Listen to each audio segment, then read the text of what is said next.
believed in America. எனக்கு விமோசனமே இங்கேதான் தெரியுது.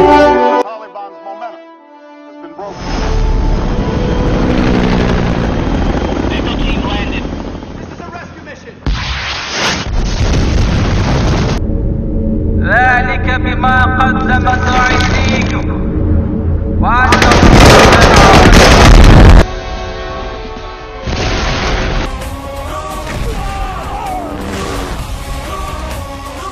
Hero or villain? They have readied a device.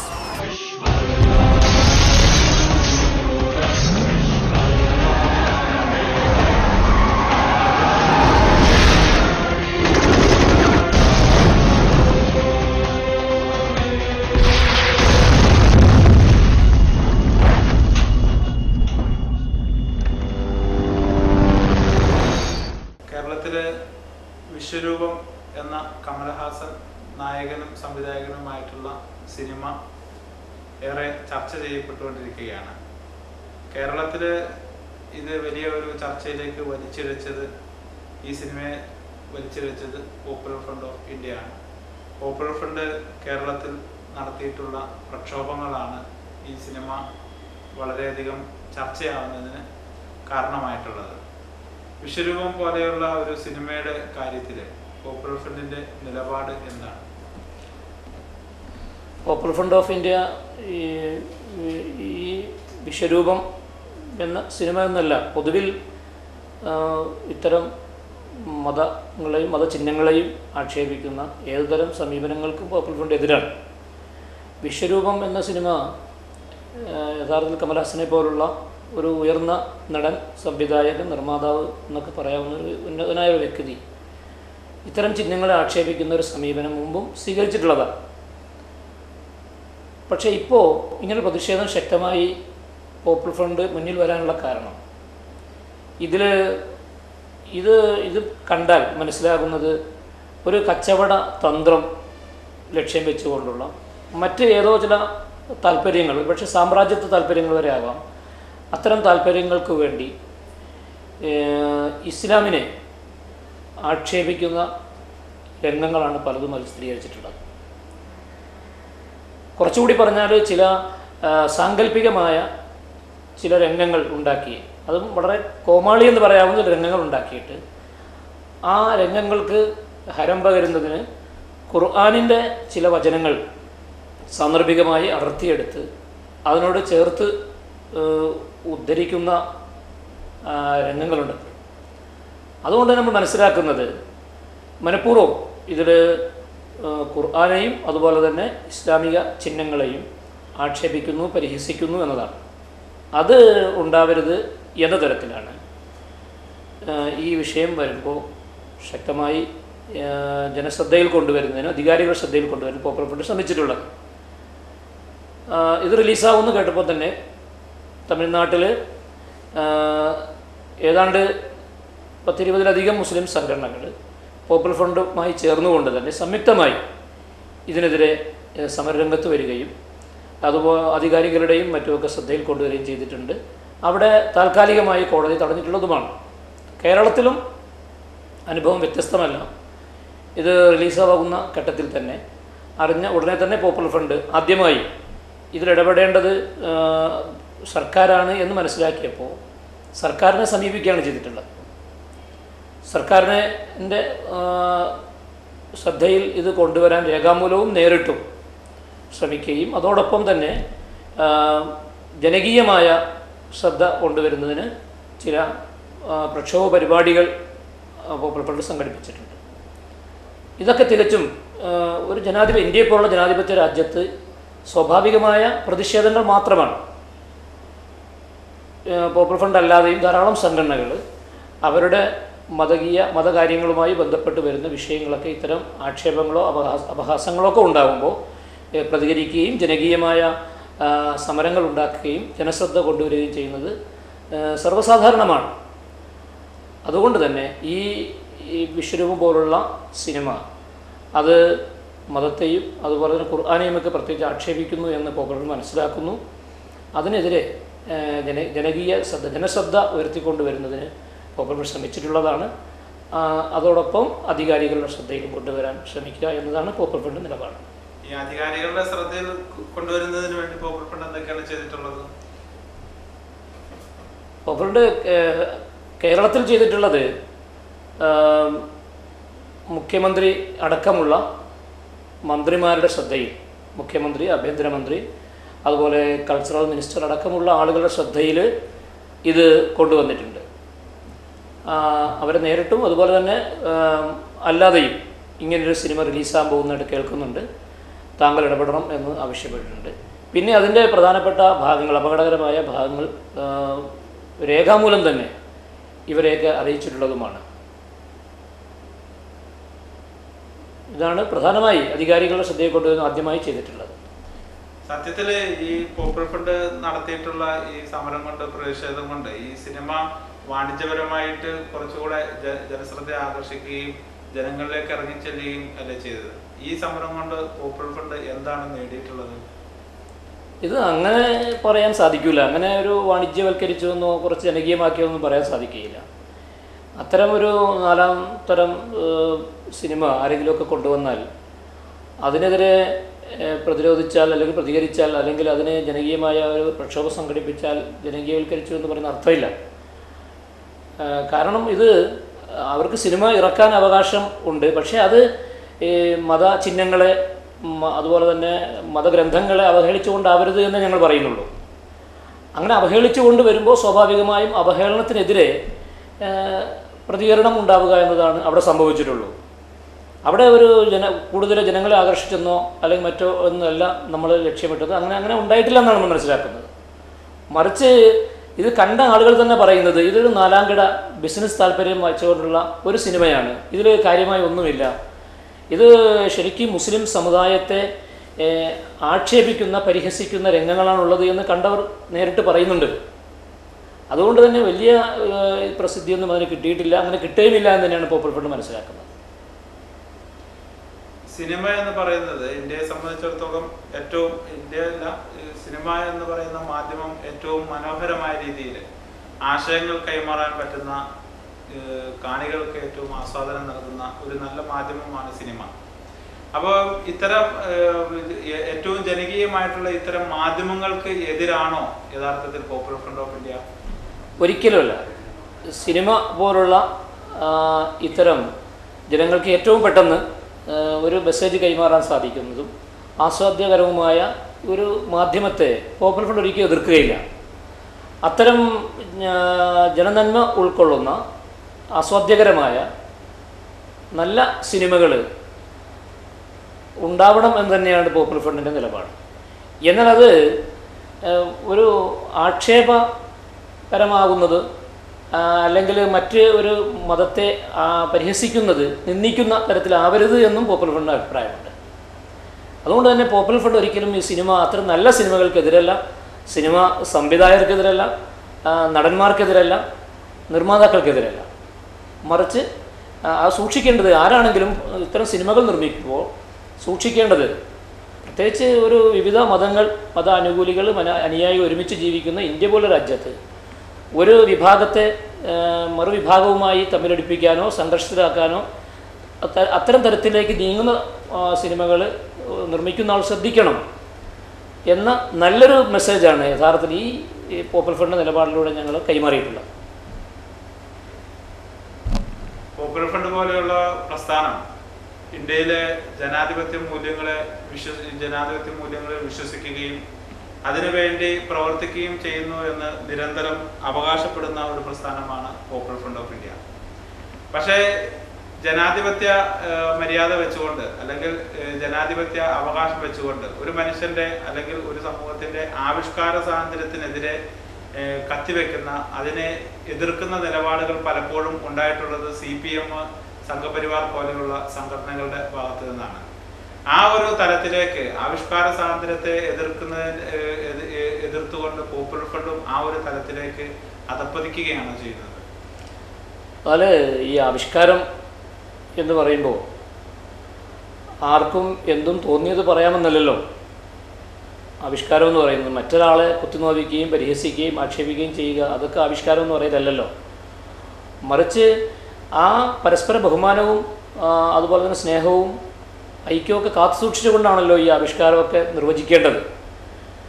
Popular ഫ്രണ്ടിൻ്റെ ചരിത്രം പരിശോധിച്ച് നോക്കിയാൽ അങ്ങനെ മറ്റൊരു വിഭാഗത്തെ കുത്തിനോവിപ്പിക്കാനോ ഒരു ഇല്ലാത്ത അടിസ്ഥാനരഹിതമായ ഏതെങ്കിലും കാര്യങ്ങളെ ഒക്കെ പ്രചരണം നടത്തി പ്രശ്നങ്ങൾ ഉണ്ടാക്കാനോ പോപ്പുലർ ഫ്രണ്ട് ശ്രമിച്ചിട്ടില്ല. ഇപ്പോൾ ഈ പോപ്പുലർ ഫ്രണ്ട് CPM-ൻ്റെയും അതുപോലെ തന്നെ RSS-ൻ്റെയും പാതയിൽ വന്നോ എന്നൊക്കെയുള്ള സംശയങ്ങൾക്ക് യഥാർത്ഥത്തിൽ അത് ചരിത്രം പരിശോധിക്കണം അങ്ങനെ വന്നിട്ടുണ്ടോ എന്ന്. പോപ്പുലർ ഫ്രണ്ട് യഥാർത്ഥത്തിൽ ഒരു വിഷയത്തിലാണ് ഇപ്പോൾ ഇങ്ങനെ ഒരു സമരത്തിന് മുന്നിൽ വരുന്നത് ആദ്യമായി. എന്തുകൊണ്ടെന്ന് ഇപ്പോൾ ഇതിനെതിരെ വരുന്ന ആളുകൾ, അത് CPM-ൻ്റെ നേതാക്കന്മാർ, ഞാൻ പറയുന്നത് സഖാവ് പിണറായി വിജയൻ അടക്കമുള്ള ആളുകൾ പരിശോധിക്കേണ്ടതാണ്. ഞാൻ മനസ്സിലാക്കുന്നത് ഇവർക്ക് എന്തെങ്കിലും അബദ്ധം പറ്റിയോ എന്ന് ഇവർ ചിന്തിക്കണമെന്നാണ് എനിക്ക് പറയാനുള്ളത്. അത് നേതാക്കന്മാരോടൊക്കെ പറയാനുള്ളത്. കാരണം ഒരു വിഷയത്തെ എതിർക്കുമ്പോൾ ഈ എതിർക്കുന്ന അത് സംബന്ധിച്ച് സമരത്തിലുള്ള ആളുകൾ എന്തു പറഞ്ഞു എന്നുകൂടി ശ്രദ്ധിക്കണമല്ലോ. അവർ നമ്മൾ എതിർക്കുന്ന മറുവശം നിർത്തിയിരിക്കുന്ന ആളുകളായതുകൊണ്ട് ഞങ്ങൾ എതിർക്കുന്നു എന്ന് വരരുത്. പോപ്പുലർ ഫ്രണ്ട് എന്തുകൊണ്ട് എതിർക്കുന്നു കൃത്യമായി പറഞ്ഞിട്ടുണ്ട്. ഖുർആനിൻ്റെ വചനങ്ങൾ അടർത്തിയെടുത്തിട്ട് കമലഹാസൻ പോലുള്ള ഒരു ഉന്നതനായ നടൻ ഉണ്ടാക്കിയെടുത്ത ചില സാങ്കല്പികമായ രംഗങ്ങൾ, കഥാപാത്രങ്ങൾ, അവർ ചെയ്യുന്ന ചില ഭീകര കൃത്യങ്ങൾക്ക് ഈ ഖുർആൻ വചനത്തെ ചേർത്ത് വെക്കുകയാണ് ചെയ്തിട്ടുള്ളത്. അത് പരിഭാഷ പോലുമല്ല, ഖുർആൻ്റെ വചനങ്ങൾ അങ്ങനെ തന്നെ ഓതുകയാണ്. ദൈവിക ശിക്ഷ വരുന്നു എന്നൊക്കെ പറയുന്ന, ദൈവിക ശിക്ഷയാണ് എന്ന് പറയുന്ന അർത്ഥം ഉൾക്കൊള്ളുന്ന വാചകങ്ങൾ അതേപോലെ ഇവിടെ ഉദ്ധരിക്കുകയാണ് ചെയ്യുന്നത്. ഇത് പാടില്ല എന്ന് നമ്മൾ പറയുന്നുള്ളൂ. നമ്മൾ ഈ പോപ്പുലർ ഫ്രണ്ട് പറഞ്ഞ ഈ യാഥാർത്ഥ്യത്തെക്കുറിച്ച് ചിന്തിക്കാതെ ഉടനെ തന്നെ ചാടി വീണിട്ട് ഇത് ആവിഷ്കാര സ്വാതന്ത്ര്യത്തിനെതിരാണ്, ഇത് മതതീവ്രവാദമാണ്, മതതീവ്രവാദികളാണെന്ന് പറയുന്ന ആളുകളാണ് ഈ വിഷയത്തിൽ തീവ്രവാദികളാണോ എന്ന് പരിശോധിക്കേണ്ടത്. അതോടൊപ്പം തന്നെ ഇത്തരം വാദഗതികൾ ഉന്നയിക്കുന്ന ആളുകൾ പരിശോധിക്കേണ്ടത്, അത് CPM ആണെങ്കിലും BJP RSS ആണെങ്കിലും ശരി, ഇവരിപ്പോൾ ഈ സിനിമയെ സംരക്ഷിക്കുമെന്ന് പറഞ്ഞു വരുന്നു. ഈ സിനിമ നടത്തിയില്ലെങ്കിൽ ഒരു തിയേറ്ററിൽ ഞങ്ങൾ വേറൊരു പടം ഓടിക്കാൻ പറ്റില്ല എന്ന് പറയുന്നു. DYFIക്കാർ തിയേറ്ററുകളുടെ മുന്നിൽ കുത്തിയിരിക്കുന്നു, കാവലിരിക്കുന്നു, ഇതൊക്കെ ചെയ്തുകൊണ്ടിരിക്കുന്നു. ഇതൊന്നും അത്ഭുതമല്ല. കാരണം DYFIക്കാർ ഇതിനേക്കാൾ അപകടം നിറഞ്ഞ പല കാര്യങ്ങളും കാവലിരുന്നിട്ടുണ്ട് കേരളത്തിൽ. തികച്ചും സദാചാര വിരുദ്ധമായ, മനുഷ്യർ ഇഷ്ടപ്പെടാത്ത, ഒരു കുലമഹിമയോടെ ജീവിക്കുന്ന ആരും ഇഷ്ടപ്പെടാത്ത വളരെ നിന്ദ്യമായ സംഗതികൾ നടക്കുമ്പോൾ അവിടെയൊക്കെ വെറും പാർട്ടിയും കൊടിയുടെ നിറമൊക്കെ നോക്കിയിട്ട് DYFI സമരരംഗത്ത് പോയ കാവലിരുന്ന സംഭവങ്ങളുണ്ടല്ലോ, യാഥാർത്ഥ്യങ്ങൾ പോലും പരിശോധിക്കാതെ. ഇവിടെ കോഴിക്കോട് തന്നെ കൊടിയത്തൂർ ഒരു ഷഹീദ് ബാബു കൊല്ലപ്പെട്ട സംഭവമുണ്ട്. അവിടെ യഥാർത്ഥത്തിൽ വീട്ടമ്മയെ സല്ലപിച്ച ഒരുത്തൻ നാട്ടുകാരനാൽ കൊല്ലപ്പെടുകയാണ് ചെയ്യുന്നത്.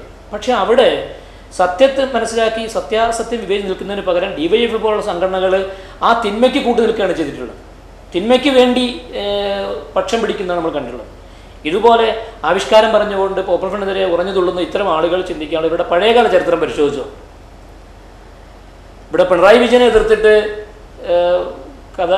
സാഹിത്യകാരൻ സക്കറിയ കോഴിക്കോടെന്ന് കണ്ണൂർ റെയിൽവേ സ്റ്റേഷനിൽ ഇറങ്ങും മുമ്പ് അടിച്ചിരിക്കുന്നു. എന്ത് ആവിഷ്കാരമാണ് ഇവർക്കുള്ളത്? സിനിമാ വിഷയങ്ങൾ പരിശോധിച്ചാൽ തന്നെ എത്ര സിനിമകളെ പറ്റി അങ്ങനെ പറയാനുണ്ട് ഇവിടെ. പക്ഷേ ആ ചരിത്രങ്ങളിലേക്ക് വരുമ്പോൾ സ്വാഭാവികമായും അവിടെയൊക്കെ വളരെ അസഹിഷ്ണുത പുലർത്തുന്നൊരു പ്രസ്ഥാനമാണ് CPM. ഇപ്പം തന്നെ നമ്മൾ കേൾക്കുന്നുവെന്ന് പുതിയൊരു പടം വരാൻ പോകുന്നു, 51 ദിവസം എന്ന് പറഞ്ഞിട്ട്. സഖാവ് TP ചന്ദ്രശേഖരൻ്റെ വധവുമായി ബന്ധപ്പെട്ടാണെന്നാണ് നമ്മൾ മനസ്സിലാക്കുന്നത്. പക്ഷേ ആ സിനിമ സംവിധാനം ചെയ്യപ്പെടാതിരിക്കുന്നതിന് വേണ്ടി വളരെ ആസൂത്രിതമായ നീക്കങ്ങൾ CPM നടത്തുന്നു എന്ന് വാർത്തകൾ വന്നുകൊണ്ടിരിക്കുന്നു. അതിൻ്റെ ആളുകളെ രഹസ്യമായി ഭീഷണിപ്പെടുത്തുമെന്ന് പറയപ്പെടുന്നു. സംവിധായകൻ പറയുന്നു ഒരു നടന്മാരും വരാൻ തയ്യാറില്ല, കാരണം ഞങ്ങൾക്ക് ജീവന് ഭീഷണിയുണ്ട് എന്നതുകൊണ്ട് വരാൻ തയ്യാറില്ല എന്ന് പറയും. ഇവരെന്ത് ആവിഷ്കാര സ്വാതന്ത്ര്യമാണ് ഇതിന് പറയാനുള്ളത്? അപ്പം തങ്ങൾക്കെതിരെ, തങ്ങൾ തീരുമാനിക്കുന്ന പാതയ്ക്കെതിരെ വരുന്നത് മുഴുവൻ ആവിഷ്കാരത്തിനെതിരാണ് എന്ന് പറയുന്ന അർത്ഥമില്ല. മറിച്ച് ഈ വിഷയത്തിൽ CPM ഗൗരവമായി ചിന്തിക്കണം, CPM അണികൾ ഗൗരവമായി ചിന്തിക്കണം. ഞങ്ങൾ ഈ പറയുന്നത് എന്താണ്? അതിൽ ഞങ്ങൾ യഥാർത്ഥ മതം ഞങ്ങൾ സംരക്ഷിക്കും, അതുപോലെ തന്നെ യഥാർത്ഥ മതവിശ്വാസം സംരക്ഷിക്കുമെന്നൊക്കെയാണ് CPM-ൻ്റെ ജനറൽ സെക്രട്ടറി പിണറായി വിജയൻ അടക്കം പറയുന്നത്. പക്ഷേ അദ്ദേഹത്തോട് ചോദിക്കാനുള്ളത് യഥാർത്ഥ മതവും യഥാർത്ഥ മതവിശ്വാസവും എന്താണ്? നിങ്ങൾ പറയുന്നതാണോ അത്?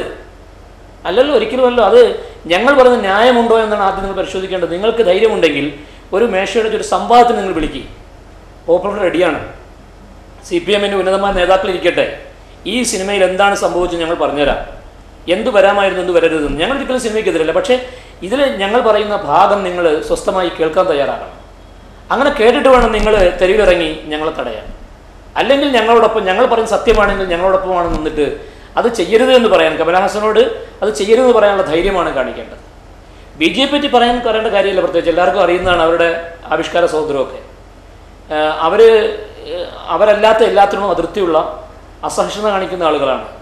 നമ്മളെ വിശ്വ ചിത്രകാരൻ MF ഹുസൈൻ ഇന്ത്യ വിട്ടുപോയത് എന്താ എല്ലാവർക്കും അറിയുന്നതല്ലേ. അയാൾ നല്ല കലാരൂപങ്ങൾ ക്യാൻവാസിൽ പകർത്തുന്നു. അപ്പോൾ അത് ചില ദൈവങ്ങളെ പറ്റിയുള്ളത് എന്ന യാഥാർത്ഥ്യങ്ങൾ, ഇവിടെയുള്ള യാഥാർത്ഥ്യങ്ങൾ വരച്ച് കാണിച്ചു എന്നതാണ് ഉള്ളൂ. പക്ഷെ അദ്ദേഹത്തിന് ഇന്ത്യ വിട്ടു പോകേണ്ടി വന്നില്ലേ? ഇന്ത്യ വിട്ട് അദ്ദേഹം പ്രവാസിയായി മറ്റൊരു രാജ്യത്ത് പോയി അദ്ദേഹം മരിച്ചു വീണു. ആരാ ഉത്തരവാദി? അന്ന് ഈ പറയുന്ന ആളുകൾ അദ്ദേഹത്തെ നാട് കടത്തുന്നതിന് ശ്രമിച്ചവരല്ലേ. ഇത് ഉദാഹരണം പറഞ്ഞാൽ ഇവരുടെ ആവിഷ്കാര സ്വാതന്ത്ര്യത്തെ പറ്റി നമുക്കൊന്നും പറയാൻ സാധിക്കില്ല. അത്ര അധികം ഇവർ തന്നിഷ്ടം, തൻ താല്പര്യങ്ങൾക്ക് വേണ്ടി പ്രവർത്തിക്കുന്നവരാണ്. ഇവരൊക്കെ ഇങ്ങനെ വന്നിട്ട് ഇത് പ്രവർത്തിപ്പിച്ച് അടങ്ങും എന്ന് പറയുന്നത് സാധാരണ ജനങ്ങൾ ഒരിക്കലും വിശ്വസിക്കില്ല. സാധാരണ ജനങ്ങൾ, അത് ഹൈന്ദവരാണെങ്കിലും ക്രൈസ്തവരാണെങ്കിലും അല്ലാത്തവരാണെങ്കിലും മുസ്ലിങ്ങളാണെങ്കിലും, ഇതൊക്കെ ഇവരുടെ ഒരു അടവ് നയങ്ങൾ മാത്രമേ മനസ്സിലാക്കുകയുള്ളൂ. യാതൊരു സത്യസന്ധതയും ഈ വിഷയത്തിൽ ഇത്തരം ആളുകൾക്കില്ല. അതുകൊണ്ട് തന്നെ പോപ്പുലർ ഫ്രണ്ട് ഒരിക്കലും അങ്ങനെയുള്ള അവരുടെ ഒരു നയം സ്വീകരിക്കുന്ന സമീപനമില്ല. സത്യമാണെങ്കിൽ അതിനെ ഒപ്പം കൂടുക. അത് ഏത് മതവിശ്വാസിയുടെ കാര്യമാണെങ്കിലും ശരി, ഏത് മതത്തിൻ്റെ കാര്യമാണെങ്കിലും ശരി, സത്യമാണെങ്കിൽ അതിനോടൊപ്പം നിൽക്കുക എന്നൊരു സമീപനമേ പോപ്പുലർ ഫ്രണ്ട് സ്വീകരിക്കുകയുള്ളൂ. സത്യത്തില് പോപ്പുലർ ഫ്രണ്ട് ഇത്തരം ഒരു സമരത്തിന് മുന്നിട്ടിറങ്ങുന്നതിന് മുൻപ് ഇതിന്റെ ഈ സിനിമയുടെ ആയിട്ട് ബന്ധപ്പെട്ട ആളുകളുമായിട്ട് ഒരു സംവാദത്തിനായിരുന്നില്ലേ തയ്യാറാവേണ്ടിയിരുന്നത്? അങ്ങനെ ഒരു ശ്രമം പോപ്പുലർ ഫ്രണ്ടിന്റെ ഭാഗത്തു നിന്ന് ഉണ്ടായിരുന്നോ? ഇത് 24-ാം തീയതിയാണ് ഈ പടം തമിഴ്നാട്ടിൽ റിലീസാകുന്നതായി പറയുന്നത്. അന്നാണ് കോടതി തടയും ചെയ്തിരുന്നത്. പക്ഷേ 25-നാണ്, 24-ന് കേരളത്തിൽ ഇത് വരില്ല എന്നാണ് അറിഞ്ഞിരുന്നത്. കാര്യം തമിഴ്നാട് റിലീസാകാതെ കേരളം റിലീസാവില്ല എന്ന് കേട്ടിരുന്നത്. പക്ഷേ 25-ന് രാവിലെ പത്രങ്ങൾ വായിക്കുമ്പോഴാണ് റിലീസാവുന്നു എന്ന്. ഏതാണ്ട് കേരളത്തിലെ ഏതാണ്ട് 60ഓളം തിയേറ്ററുകളിൽ, B ക്ലാസ് തിയേറ്ററുകളിൽ റിലീസാവുന്നു എന്ന് നമ്മൾ കേൾക്കുന്നു. അത് കേട്ട് കഴിഞ്ഞപ്പോൾ പിന്നെ പെട്ടെന്ന് ഒരു സംവാദത്തിനൊന്നും സമയമില്ല, ആരെയും വിളിക്കാൻ കഴിയില്ല. പിന്നെ ചെയ്യാവുന്ന ബുദ്ധിപരമായ, നിയമപരമായ, ന്യായമായ നീക്കങ്ങൾ എന്ന നിലയ്ക്ക് ആദ്യം ചെയ്യാവുന്നതാണ് നമ്മൾ ചെയ്തിട്ടുള്ളത്. പക്ഷെ സംവാദത്തിന് ഇനിയും ധാരാളം സമയമുണ്ട്. ആ നീക്കങ്ങൾ തന്ത്രപരമായ, നിയമപരമായ നീക്കങ്ങളൊക്കെ നടത്തിയിട്ടുണ്ട്. അതോടൊപ്പം തന്നെ ജനകീയമായ ശ്രദ്ധ കൊണ്ടുവരാൻ ശ്രമിച്ചിട്ടുണ്ട്. ഞങ്ങൾ മനസ്സിലാക്കുന്നത് പോപ്പുലർ ഫ്രണ്ട് വിജയിച്ചിരിക്കുന്നു. കാരണം ജനങ്ങളുടെ ശ്രദ്ധ, അധികാരികളുടെ ശ്രദ്ധ, നിർമ്മാതാക്കൾ, സംവിധായകർ, നടന്മാർ എല്ലാവരുടെയും ശ്രദ്ധ കൊണ്ടുവന്നിട്ടുണ്ട്.